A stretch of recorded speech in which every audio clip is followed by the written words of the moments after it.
Hola, ¿qué tal? ¿Cómo andan? Nuevo club de lectura. En este caso tenemos una escritora argentina, especializada, podemos decir, en novela histórica y realismo romántico. Está por estos lados presentando su última novela, que es Apia de Roma, que tiene todo el apogeo y la está mostrando Sole, el último libro, pleno apogeo del Imperio Romano. Así que vamos a charlar de esto, pero también de sus otras obras que son sumamente importantes. Hola chicas, bueno, contenta de hablar de Apia de Roma, ¿no? Porque es mi última novela y la verdad que le he puesto mucha investigación, he descubierto cosas muy interesantes y las puse todas en el libro, así que estoy contenta de poder hablar de mi nuevo libro.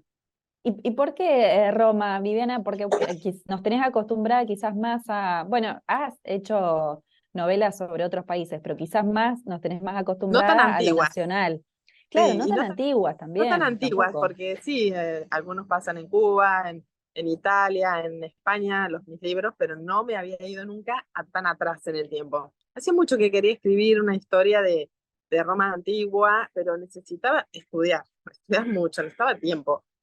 Cuando encontré el tiempo, empiezo a investigar, a estudiar, me tomé muchos meses, muchos libros, muchas charlas con profesores de derecho romano, hasta que finalmente digo, ya estoy lista y estaba fascinada de poder escribirlo porque había encontrado cosas muy interesantes, sobre todo que nos podían llegar a interesar en este momento, ¿no? Porque como que el rol de la mujer, la lucha de género, te hace ver de otra forma todo, la historia. Entonces descubro cómo estas mujeres que no tenían capacidad jurídica, porque pensemos que en Roma la mujer era una eterna niña, no, ella no estaba bajo la tutela del padre, pasaba a la tutela del marido, si se morían ambos, estaba bajo la tutela del hijo varón, si no había ningún hombre en la familia, necesitaba nombrar un tutor. Ella no podía hacer ninguna actividad jurídica o de actos económicos porque no tenía capacidad jurídica, era una niña ante los ojos de la ley. Entonces, como estas mujeres, a pesar de esas limitaciones, estaban todo el tiempo tratando de salirse de los límites. Algunas encontraban ciertas puertitas, por decirlo así, legales y lo lograban.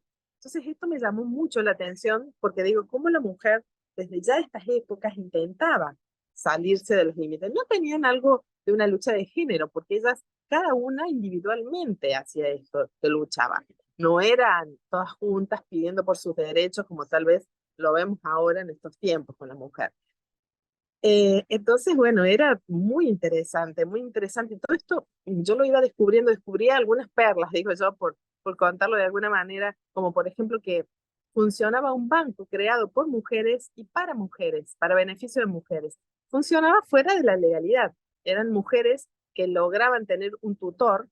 Los tutores se nombraban, los nombraban ellas, los elegían, les pagaban por esa tarea y esto les daba un poco de libertad porque ya es casi un títere decirle lo que tenés que hacer en nombre de ella. Estas mujeres prestaban dinero, a veces como si fuera ahora $1 millón, le prestaban a otra mujer a cambio de una garantía de unos aritos como estos, ¿no? Entonces, y si a la persona que le prestaban el dinero no lo devolvía, no había dónde reclamar, porque el banco funcionaba fuera de la legalidad romana, la legalidad de los hombres. Entonces, cosas como esta que fui descubriendo me parecieron tremendamente fuertes, eh, interesantes y dignas de que las mujeres de esta época las veamos, las conozcamos como ya siempre existió una lucha de parte de las mujeres. Este libro es la historia de Apia, que es una mujer de 23 años, que empieza el libro en la primera página, va a su esclavo, porque en ese tiempo había esclavos, y le dice a su esclava, ama, despierte, su marido ha muerto. Y ella con 23 años se despierta y se abre un mundo nuevo para ella, ahora que es viuda, y hace ya 9 años que está casada, desde los 14 años.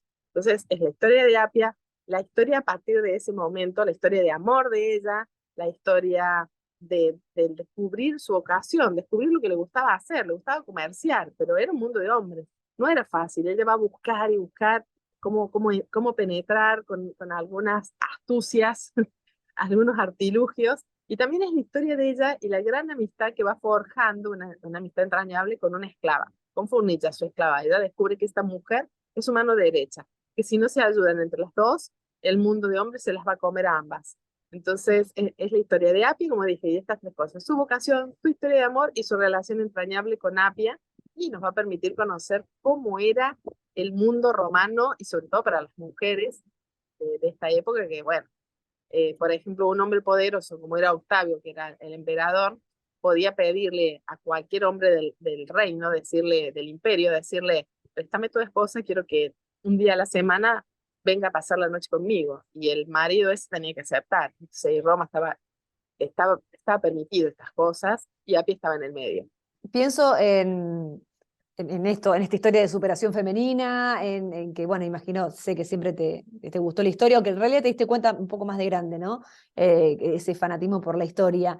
Pero digo, ahora que empezás a investigar, que cada libro tiene también una investigación vinculada a la época, ¿te empieza a llamar más la atención algunas cosas vinculadas a esto, al lugar de las mujeres que tenían en diferentes épocas, Imperio Romano, no sé, pienso también en la antigua Grecia, diferentes momentos? ¿Te hace como una lamparita y decir, mira esto, que quizás años atrás no reparabas?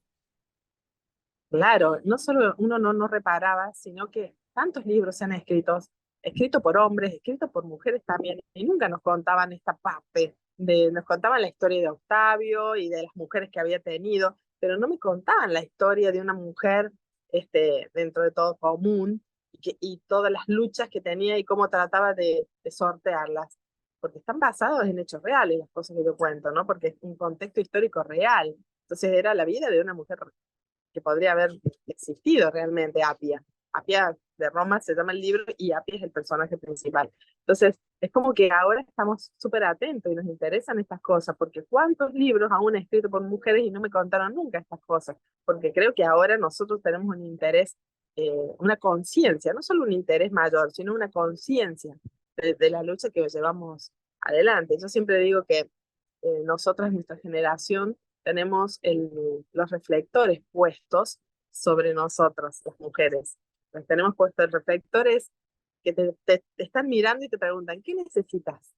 ¿Qué leyes? ¿Qué está pasando? No es que las hayamos logrado, todavía falta tanto, pero por lo menos tenemos los reflectores puestos sobre nosotros, porque ni mi madre ni mi abuela nunca le preguntaron nadie qué necesitaba, qué quería. O sea, por primera vez las mujeres tenemos puestos los reflectores y nos están escuchando.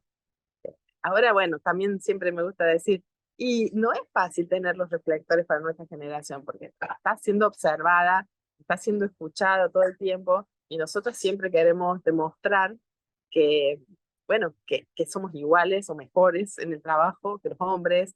Queremos demostrar, y es estresante esto, estar todo el tiempo observado y tratando de demostrar.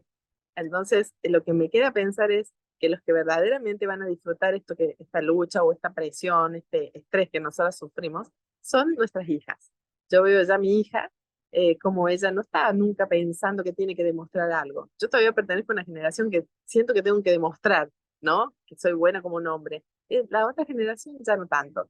Así que creo que esto tiene que ver aún con el libro, que nos hace querer saber. Ven, trae, muéstrame, ¿desde cuándo es esto? ¿Desde cuándo las mujeres nos dimos cuenta que teníamos un montón de perjuicios al lado del hombre? ¿Desde cuándo lo teníamos clara a que nos cuesta más todo? Bueno, mira Roma. Pienso, ¿sabes? Escuchándote, en cómo todavía persisten los prejuicios sobre la novela histórica cuando la escriben las mujeres. Porque cuando la escriben las mujeres, más que novela histórica, es una novela Historia romántica. romántica, claro, una historia romántica. ¿Cómo haces para superar o para luchar contra ese prejuicio, contra esa etiqueta? ¿Te pesa, por otro lado? Bueno, mira, a veces sí, porque vos decís un libro que le encantaría a un hombre, y como ya le dicen novela histórica romántica, y me privan a mí de muchos lectores. Hay hombres, sobre todo los hombres grandes, grandes. Un señor de 75 años ya no le importa, agarra el libro y no le importa la tapa que tenga y lo lee, le gustó y vuelve a comprarte. Pero el hombre más joven que esa edad y tiene sus prejuicios. Pero mira, el otro día, Posteguillo, el autor español, el que ganó el premio Planeta, dijo algo me lo contó Luz Gabas también, que es una de las ganadoras del Premio Planeta, lo contó en una conferencia el otro día. Y dijo que le preguntaron si él escribía novela histórica y si tenía amor o no. Y dijo: bueno, la verdad, dijo Posteguillo, que cuando yo escribo un hombre escribe novela histórica y le pone una historia de amor, dicen, es novela histórica. Cuando una mujer, dijo Posteguillo, ¿no? Escribe una novela histórica y tiene algo de amor, ya es una novela histórica romántica, es lo que vos estás diciendo, ¿no? Por el hecho de que quien la escribe es una mujer, ya se considera que es romántica. Yo creo que Posteguillo, cuando contestó esto, nos hizo un gran, gran favor, porque es parte también de como menospreciar que la mujer cuando escribe de amor es romántica. El hombre cuando escribe de amor y no, escribe de amor, ¿no? Escribe una novela histórica con algo de amor, en cambio nosotros ya somos románticas. Eh, yo creo de que sí, que es un encasillamiento también propio de estas épocas todavía con algo de patriarcado, digamos, digámoslo de alguna manera. Pienso Sí, en esto de historia. ¿Cuánto te lleva escribir cada uno de los libros? Porque, y también pienso en esto, ¿qué es lo que aparece primero? ¿La historia o aparece el momento histórico? Digo, capaz de decir, mira, nunca pude hacer una novela en el Imperio Romano. Bueno, voy a hacerla. bueno, Después aparece la historia. ¿Cómo en es mi eso? caso, bueno, en mi caso, este libro me llevó bastante, me llevó 1 año y 8 meses, más o menos, porque me llevó muchos meses de investigación. Me acuerdo que yo me iba a instalar 6 meses en España y me llevé una maleta llena de libros de Roma, todos pesadísima, muchísimo, y quería empezarlo y allá a escribir, y los leía todos y nunca me sentía preparada, no, me falta un poco más. Encontraba allá en Madrid, en una librería, un libro de Cleopatra, no, este libro lo quiero leer, y uno más, porque bueno, Cleopatra es un personaje secundario en el libro, es contemporáneo a Apia, y lo que yo voy mostrando es la vida de ambas, desde niñas, educadas como mujeres para que sean fuertes. Voy mostrando el paralelismo entre una y otra, la vida de ambas. O sea, todo lo que lean en este libro sobre Cleopatra, de cómo fue su reino, de cómo era de niña la vida de ella, de adolescente, su historia de amor con Marco Antonio, todo lo que cuento es verdad y es fruto de mucha investigación. Así que lo pueden leer tranquila la historia de Cleopatra y que todo lo que sale es verdad, igual que la historia de Octavio, que es un personaje también que siempre está persiguiendo a Apia. Eh, bueno, ¿cómo surge? Lo primero en mí, yo digo que siempre es el alma del libro, y tiene que ver con algo que yo estoy viviendo, ¿no? Es como el tema. Una de las cosas que yo estaba aprendiendo en la vida, por cuando lo estaba escribiendo, era el aprender a ser flexible. Dicen que las personas más longevas del planeta son las personas flexibles.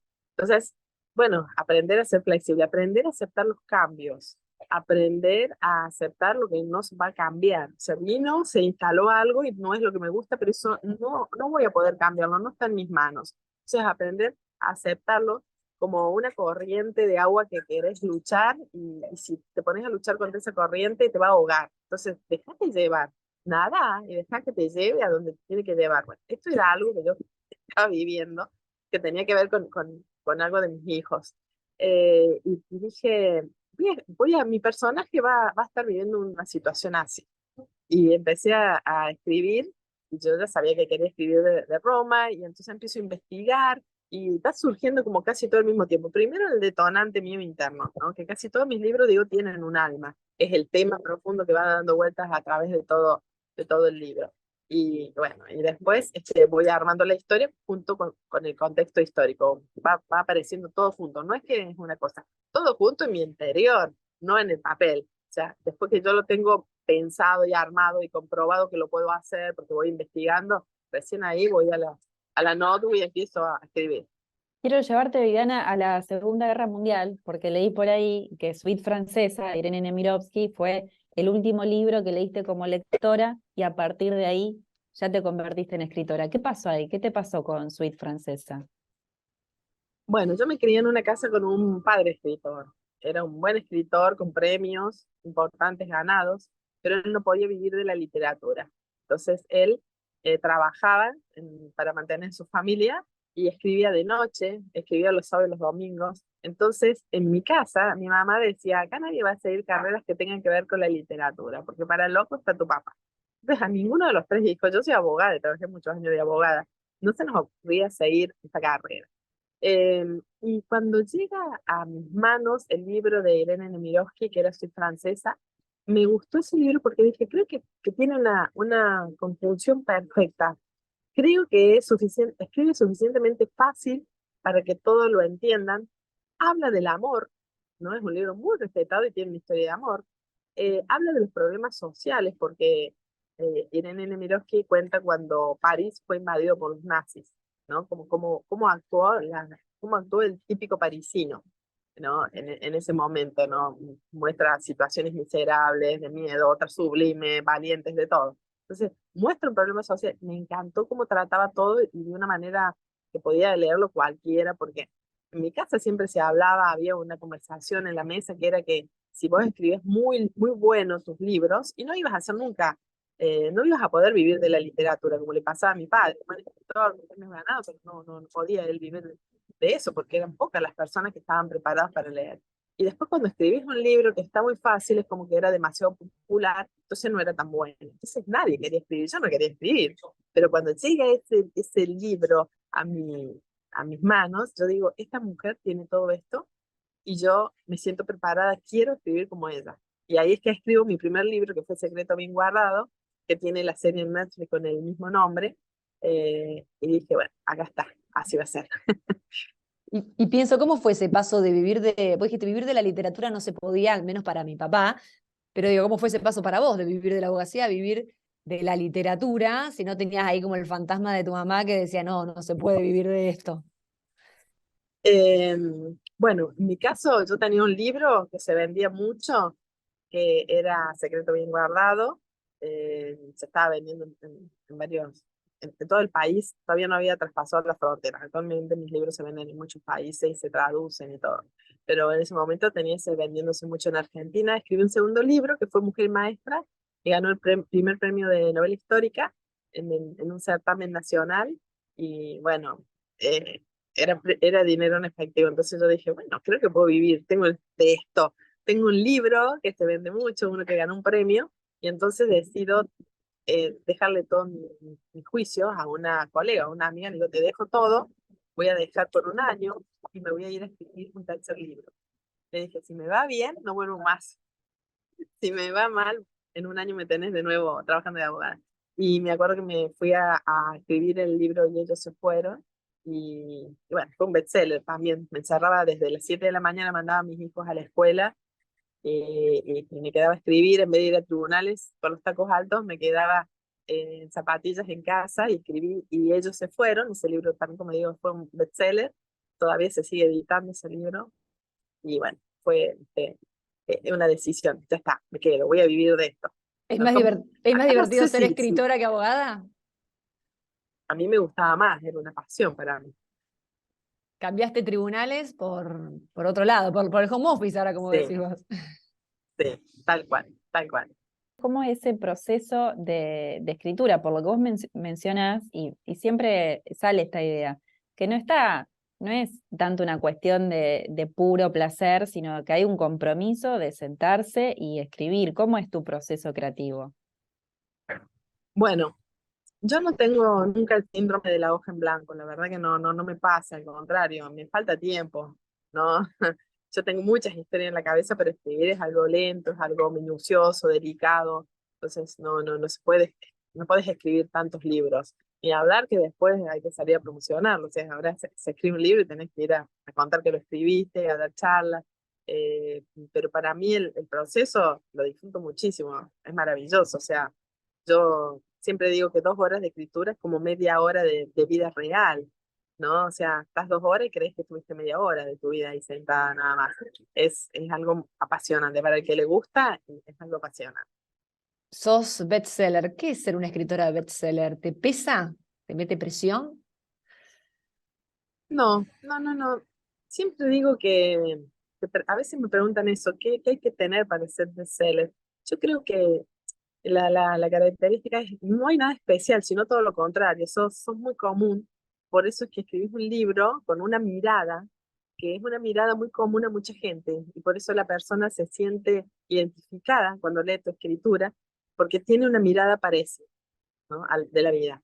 Mis libros casi siempre son pasa de todo, pasan cosas muy malas en la vida de mis personajes, pero siempre es esperanzadora, ¿no? Es una mirada esperanzadora. Entonces, creo que la mayoría de las personas que me leen y tienen esa mirada, que creen en el género humano más allá de todo lo malo que pase, ¿no? De todo lo malo que es capaz, también es capaz de los actos más sublimes. Así que yo creo que eso es lo que tiene el bestseller, que tiene una mirada común a mucha gente. Entonces la gente lo lee, se siente identificada de la manera de ver la vida, le gusta. Tal vez cuando un escritor no te gusta, decir, no, no me gusta lo que cuenta, no me gusta que relata. No, yo pienso en Isabel Allende, me gusta y nos gusta a muchos, millones de personas en el planeta, porque probablemente ella tiene una mirada de la vida parecida a la mirada que tenemos varios. Entonces creo que eso también es lo que pasa con mis libros. Tengo una mirada parecida a muchos. ¿Cuál de todos tus libros, porque ya son muchos, desde 2010 que venís publicando y haciendo y con mucho éxito, cuál fue el que más disfrutaste o ese libro más querido? No, cada libro ha tenido su etapa en mi vida, ¿no? Cada libro, no tengo uno determinado. Eh, por ejemplo, El alma de la flor, y bueno, ganó un premio en España. Ese es un libro muy querido porque yo creo que tiene mucha calidad, ¿no? Lo que no se dice, y bueno, fue un libro bastante complejo. Me voy a mudar mientras charlo con ustedes porque se ha puesto frío acá, me voy a hacer. Eh, sí, es un libro con mucha ingeniería, entonces lo he disfrutado mucho. Así que cada libro tiene lo suyo. Secreto bien guardado fue mi primer libro, ¿no? Así que eso también ha tenido como algo fuerte en mi interior. Eh, Pienso en los personajes de tus libros. ¿Te cuesta soltarlos? ¿Te cuesta generarle algunas cosas? Digo, no sé, un protagonista matarlo, a un protagonista casarlo, hacerlo romper con la pareja, enfermarlo. ¿Cómo es eso? Bueno, cuesta. Hay algunos personajes queridos que cuesta, ¿no? Me acuerdo en Lo que no se dice, que te dije que es uno de mis libros preferidos. Lo que no se dice, había un tal Peter que era una divinura de persona y la vida le daba siempre la espalda, le pasaban cosas malas. Bueno, finalmente pasa algo terrible, ¿no? Que él no se lo merecía. Y yo no quería escribir eso. Pero bueno, la historia empujaba, era la vida empujando hacia eso. Sí, yo no lo podía cambiar, fue tremendo. Hacerle pasar algo malo a Peter me hacía doler, me acuerdo, me hacía doler. Sí, a veces pasa eso. Pero lo más fuerte es cuando uno termina un libro, que dejas tu personaje. Es como haber sido amigo íntimo de alguien y de repente no lo vas a ver más. ¿No? Ese personaje, vos terminas el libro, no lo vas a ver más. Eso es fuerte. He aprendido a desprenderme de mis personajes porque antes no, me costaba mucho, yo volvía a leerlo, aunque lo había terminado, volvía a leer las partes lindas, ¿no? Volvía a leer las partes que me había gustado escribir, porque era como, quería seguir con ellos cerca. Ahora no, ahora he aprendido, sobre todo me ayuda a desprenderme de los personajes cuando termino un libro, el pensar en nuevos en pensar en lo que viene. Antes hablábamos de Irene Nemirovsky, pero ¿cuáles son esas primeras lecturas que te dieron, que te hicieron dar cuenta que te gustaba leer? No, era muy pequeñita. Yo aprendí a leer en mi casa, antes del colegio, me interesaba, entonces mi mamá me decía con la A es más, y así fui aprendiendo, yo antes de ir al colegio yo ya sabía leer, y me acuerdo que me encantaba, un mundo, había un mundo ahí adentro, un mundo de historias, adentro de las letras, me parecía fantástico. Aprendí a leer en un libro que se llamaba Cuentos de Anders, y me encantaba ese libro. Tenía muy pocos dibujos y muchas letras, pero yo quería saber, que me explicaran qué era ese dibujo, qué había pasado, ¿no? Había cuentos, eh, eran cuentos típicos, ¿no? Cuentos muy tradicionales. Bueno, y aparte de ahí todos, El Tesoro, Mujercitas, esos son los libros que a mí me enseñaron a amar la lectura. Los tengo todavía, los leyeron mis hijos y digo, bueno, algún día voy a tener nietos y lo van a leer mis nietos. Pienso, una de las últimas preguntas ya para ir cerrando. ¿Te queda algún hecho histórico por recorrer? ¿Ya sabes cuando terminás un libro hacia qué época vas a viajar de algún modo en la literatura? Eh, Me quedan muchos hechos, me quedan muchos hechos y muchas veces encuentro un artículo o algo que me interesa y digo, bueno, esto lo dejo para más adelante. Así que ahí está. Bueno, está viéndose. Yo creo que voy a escribir una segunda parte de Apia de Roma. ¿Y hay algún lugar o fecha o tiempo histórico en el cual no te meterías? Que dirías, ahí no. No, no, no, no, no. Todos me atrapan, todos me gustan internacionales, me gustan nacionales, todos, no, todos me gustan. Me gusta mucho la época de la guerra, me gusta escribir de la guerra porque eh, da para muchas situaciones escribir de la guerra, porque la gente en época de guerra vive cada día como si fuera el último. Entonces, es como hacen cosas que no harían en cualquier momento de su vida. Es como si a nosotros nos dijeran que hoy es el último día del mundo y no estaríamos acá hablando de los libros, estaríamos haciendo otras cosas con otras personas, ¿no? Entonces, la guerra es así, nos da esa posibilidad, no, no, al escritor, nos da la posibilidad de escribir con un alma en carne viva. Me gustó escribir El secreto bien guardado de la guerra, El alma de las flores de la Guerra Civil Española, ¿no? El secreto bien guardado de la Segunda Guerra Mundial. La magia de la vida tiene un toque también de Segunda Guerra Mundial. Los colores de la felicidad de la Revolución Cubana. Son tiempos en donde el ser humano va al límite, muestra su verdadero yo.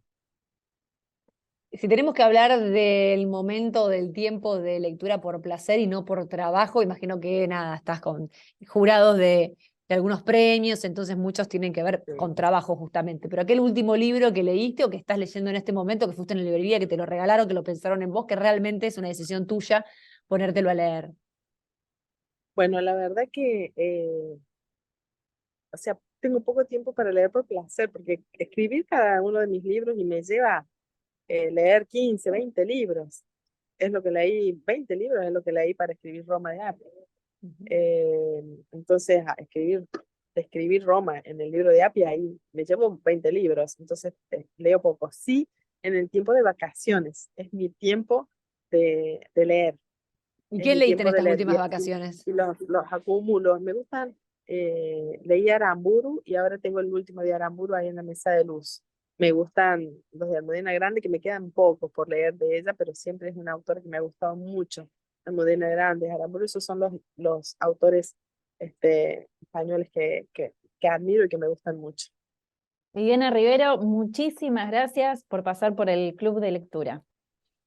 Gracias a ustedes, chicas, ha sido un gusto charlar con ustedes y bueno, un beso grande a la audiencia que está del otro lado interesándose en los libros y como siempre me gusta decir y lo pongo en mis redes, digo yo, los libros nos unen, los libros están ahí para unirnos. Gracias, chicas. Gracias.